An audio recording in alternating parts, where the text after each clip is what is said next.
You've probably heard the saying, no two snowflakes are alike. But why is that? What makes each one unique? In this video, we'll be taking a closer look at the science and the secrets hidden inside every snowflake. From the microscopic H2O molecules to the breathtaking crystals that fall from the sky.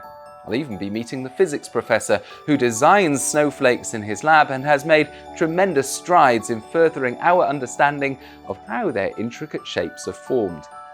But despite centuries of study, snowflakes remain one of nature's most beautiful puzzles. There's still so much we don't understand about how they form. And that matters, not just for curiosity's sake, but for predicting the weather, protecting people from avalanches, and even tracking climate change. For me, as a meteorologist and lifelong snow fanatic, this isn't just science, it's an obsession. It's why I became a meteorologist in the first place. But, full disclosure, we're filming this in November in Devon. It's 15 degrees outside, so all of this is fake. But there is one place at the Met Office where you can find thousands of snowflakes, no matter the season.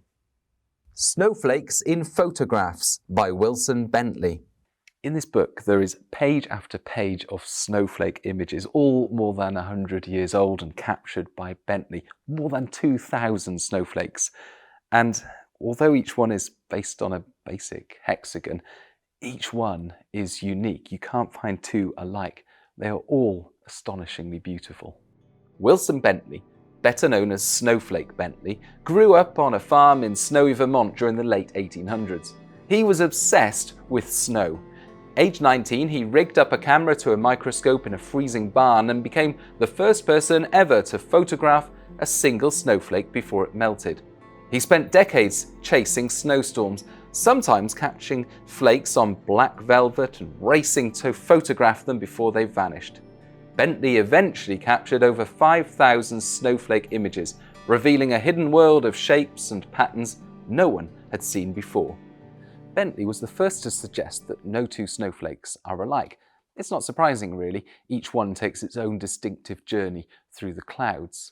But what if you could manufacture it so that two snowflakes are exposed to exactly the same conditions at each stage throughout their lives? That's exactly what physicist Professor Kenneth Libbrecht set out to do, grow twin snowflakes in his lab at the California Institute of Technology. It's kind of true in nature that very few things are alike. I mean, no two people are alike, no two grains of sand are alike. So I don't know why we single out snowflakes in this regard, but we do. Because the atmosphere is big and clouds are big and the path it takes is very random because it's in a turbulent atmosphere. I mean, no two snowflakes follow the exact same path. And so no two really end up with the same design. On the other hand, if you look at the 6 branches of a single crystal, well, they do follow the same path because they're all connected together. And so the 6 branches all grow the same because they saw the same history. They're not perfect, but they're fairly symmetrical. And so that kind of explains, why you have 6-fold symmetry with this complex shape, and then no two are ever really exactly the same. But in the lab, we can do something where we can grow 2 crystals side by side, and then we expose them to known conditions. And we can prescribe the temperature and the humidity along the way, and it takes maybe 45 minutes to grow a crystal. And so we'll put 2 down on the substrate right next to one another, and as they grow, we're just changing the temperature and the humidity, and so they'll grow differently and change their shape as a function of time. And here's me twiddling the knobs to make them do different things. And in the end, you get 2 very complex crystals, but because they had the same conditions as they grew, they're very similar.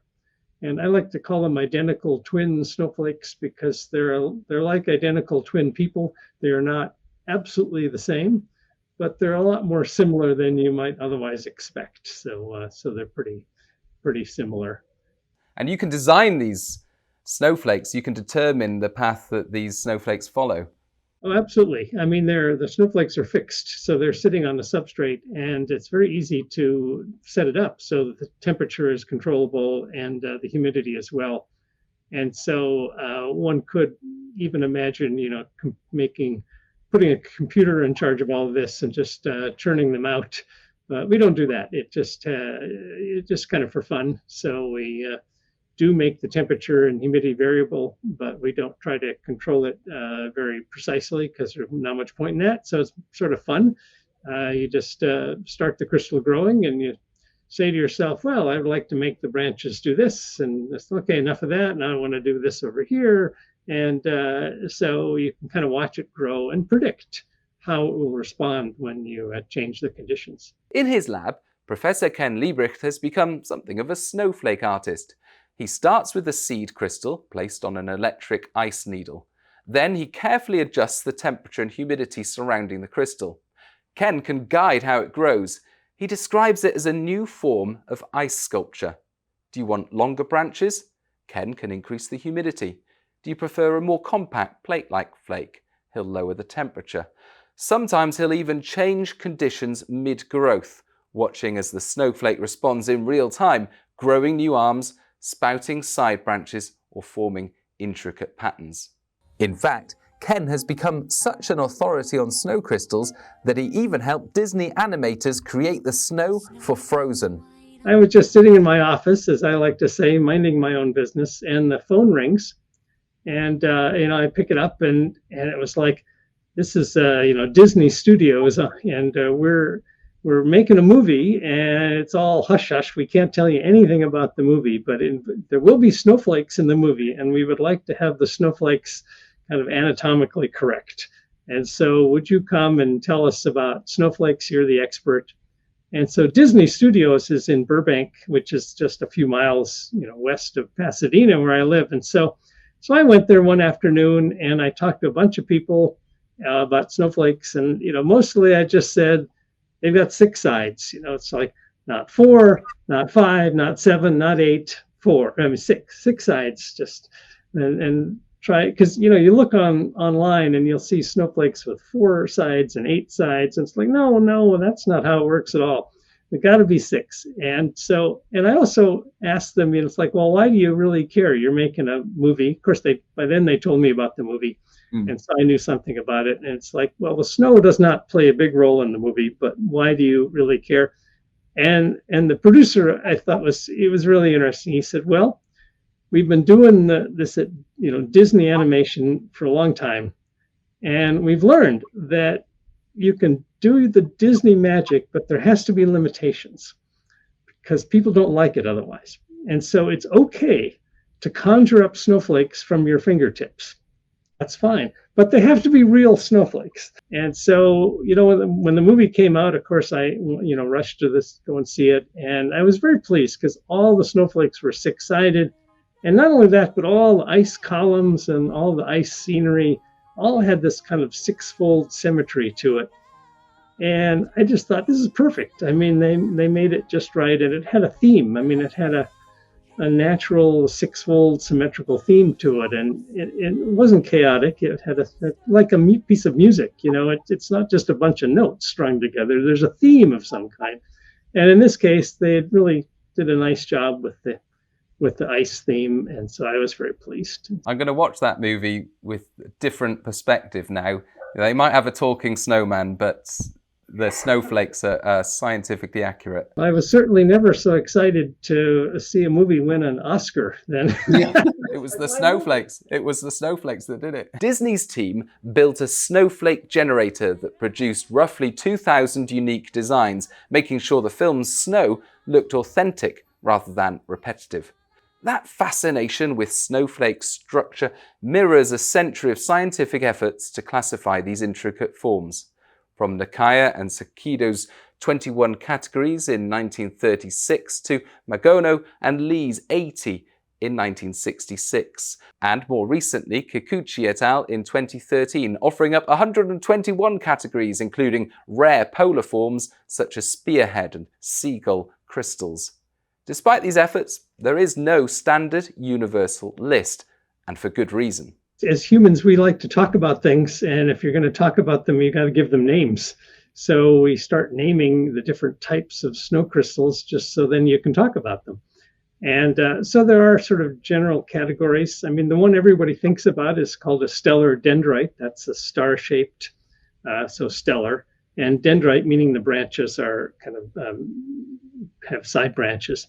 And that's the canonical Christmas snowflake. Those are the ones you really like to photograph because they're very beautiful and symmetrical. But there are lots of other ones.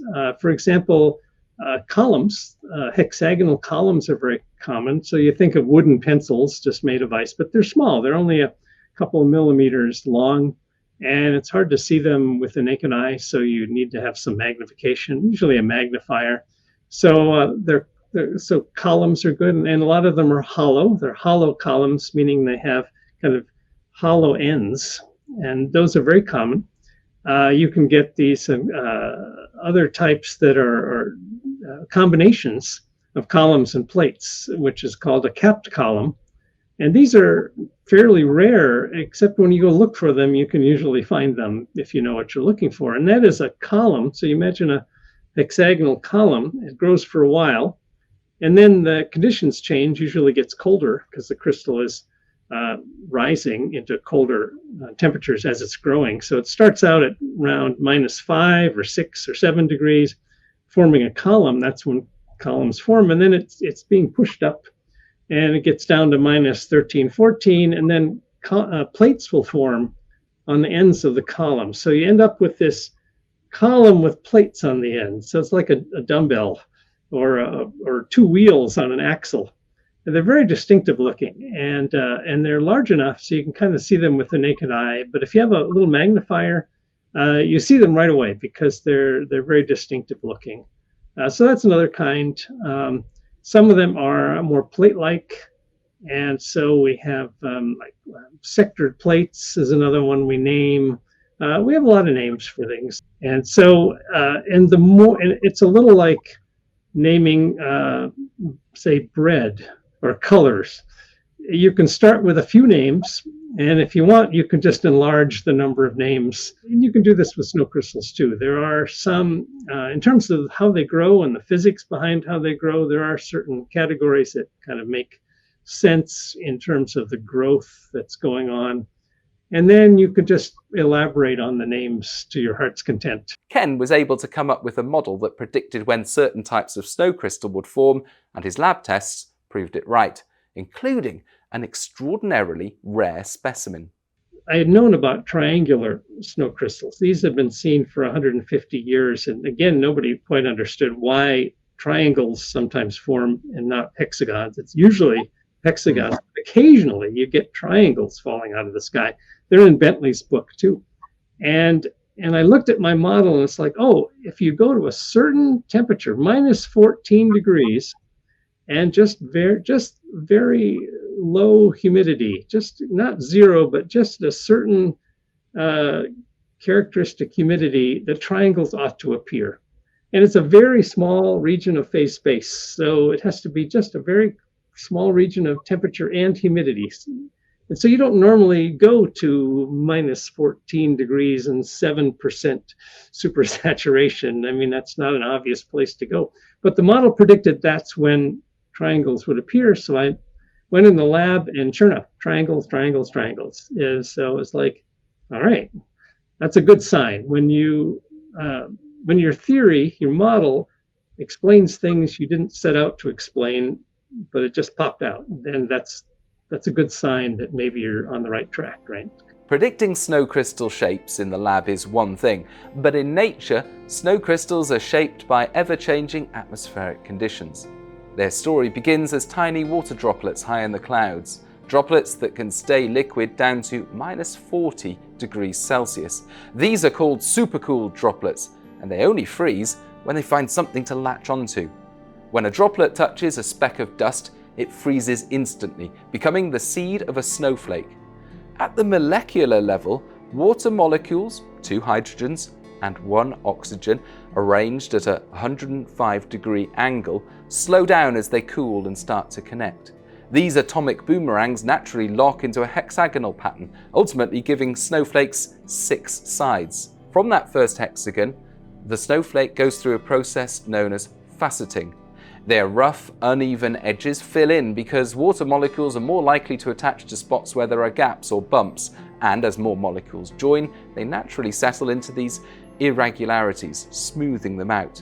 Over time, this process forms the formation of flat, stable surfaces, creating 6 smooth sides. This is how the snow crystal's hexagonal shape becomes more defined before the next stage begins. Once these faces are established, the corners begin to stick out and attract more water vapor, growing faster than the flat edges. This is branching, driven by the Mullins-Sakirka instability, a feedback loop where sharp tips grow even sharper. The result is a thin, plate-like center with arms shooting out from the corners, and what grows on these arms depends entirely on the temperature and humidity the snowflake encounters as it falls.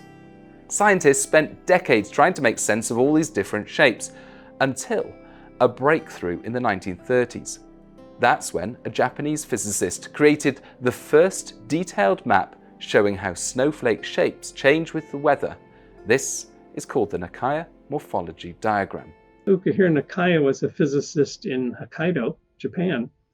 And so he was the first person to start growing snow crystals in the lab. So nobody had done that before.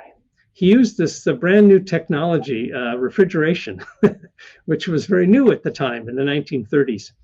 And so he built a refrigerator, walk-in refrigerator, freezer, and made crystals in there. And so he could control the temperature and the humidity. And so now he found that the crystals grew differently, especially with temperature. Plates grew just below freezing, around -2, and then columns at -5, and plates again at -15, and columns again at -30. And so that was a real puzzle. It did explain the observations, why there were so many different crystal types. They just grew at different temperatures. But nobody really could explain why they did that.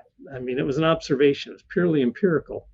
And so that's what I set out to do, 25 years ago, is try to put some theory on that.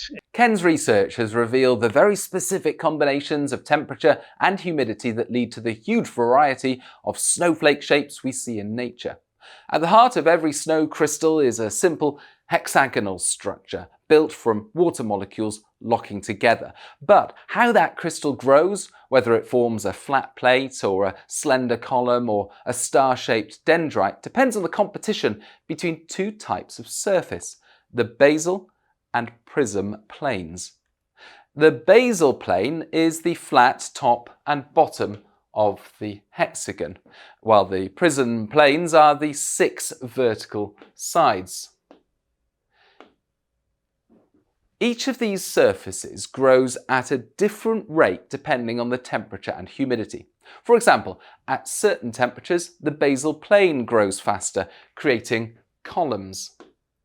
At low humidities, these columns are short, but at higher humidities, the columns grow longer. At other temperatures, the prism planes take over, forming plates. These extend outwards, and at higher humidities, it's not the prism sides that grow faster, but the corners of the prisms. And that leads to the familiar branches from a dendritic snow crystal. This delicate balance is why snow crystals can look so wildly different, even though they are built from the same basic building blocks. But what really controls this growth? The surprising answer takes us from the clouds to the ice rink. We used to think ice skating was simple. Pressure from the blades melts the ice, creating a thin layer of water. Then we thought it might be frictional heating. Turns out the truth is far more fascinating. There's a thin layer of microscopic quasi-liquid water called the QLL on the surface of ice, even at temperatures far below freezing. It's a slippery jelly-like substance, more structured than liquid water, but more rigid than solid ice. an in-between state with properties of both ice and water. At minus 150 degrees Celsius, it's one molecule thin, but as the temperature rises, that layer thickens. So, we're not skating on thin ice, we're gliding on an even thinner layer of quasi-liquid water. As ice gets warmer, that watery coating gets thicker, allowing us to skate faster and dictating how snow crystals grow into a unique array of different shapes. Researchers from Loughborough University with colleagues in Madrid showed that the quasi-liquid layer isn't a passive coating, it actively controls how ice crystals grow. Their findings reveal what Professor Kenneth Libbrecht has shown in his lab. The QLL acts as a gateway. As the QLL thickens or thins as the temperature changes, this ultimately dictates whether we see columns or plates growing, and that results in the enormous variety of snowflakes we see today. Understanding these shapes and the conditions that produce them is vital because they determine how snow interacts with radar and influences weather and climate models. Dendritic snowflakes with long branching arms have far greater surface area compared with compact plates and columns, and this can affect how radar signals scatter snowflakes, ultimately affecting our snowfall estimates. One study even suggested there can be errors of up to 60% when we assume that all snowflakes are spherical versus using realistic snowflake shapes, which can greatly improve weather and hydrological models. Snow crystal shape also affects their fall speed. Delicate dendrites drift slowly while plates and columns drop faster, influencing cloud lifetime and storm intensity. Modern weather models now use this knowledge to predict snowfall and heat exchange more accurately. And it's not just about the forecasts. Shape matters for safety too. Intricate dendrites can trap air and form weak layers in the snowpack, making slopes more likely to collapse. Avalanche experts look for these crystal types to spot danger and prevent disasters. On a global scale, snow crystal shape affects how snow reflects sunlight and stores water, influencing albedo and the planet's energy balance. Snow crystals may look delicate, but their shapes hold the key to better weather forecasts, avalanche warnings, and climate projections. Each snowflake is sculpted by subtle shifts in temperature, humidity, and turbulence. Tiny details that influence the strength of storms and even Earth's energy balance. At the molecular level, a nanometer thick layer of quasi-liquid water on ice determines whether a crystal becomes a plate, column, or dendrite. On a global scale, snow crystal shape affects how fast snow falls, how it builds up in snowpacks, and how it reflects sunlight, shaping albedo and climate models. Understanding these patterns isn't just academic, it's science that helps predict storms, protect mountain communities, and reveal how our planet responds to change.